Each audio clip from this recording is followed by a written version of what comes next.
আরজি করের এত বড় ঘটনাটা ঘটে যাওয়ার পরে এই যে রুমটাতে এত ভিড়, মানুষে গিজগিজ করছে, এই ভিডিও ভাইরালও হয়েছে এবং সিবিআইরা নাকি বলছে বা পুলিশ নাকি কোনো রকম এভিডেন্স পাচ্ছে না, কোনো রকম তথ্য প্রমাণ পাচ্ছে না যে কার বিরুদ্ধে কি করবে।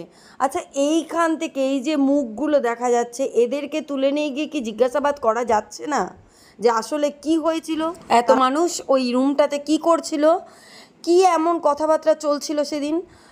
সত্যিই কি সিবিআই কোনো তথ্য প্রমাণ পাচ্ছে না, না কোনো কিছু জানতে চাইছে না, কোনো কিছু মানুষের সামনে তুলে আনতে চাইছে না? আমরা না বুঝতে পারছি না।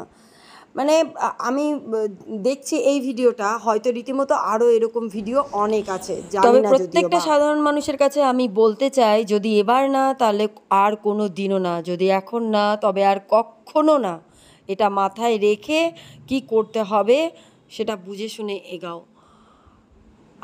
আমরা কেউ সুরক্ষিত নই, আমরা কেউ ভালো নেই। যদি জেনে বুঝেও দোষীদেরকে শাস্তি দিতে বাধা বোধ করে এরা, তাহলে জেনে রাখবে এরা হচ্ছে মানুষ সমাজের বিরোধী।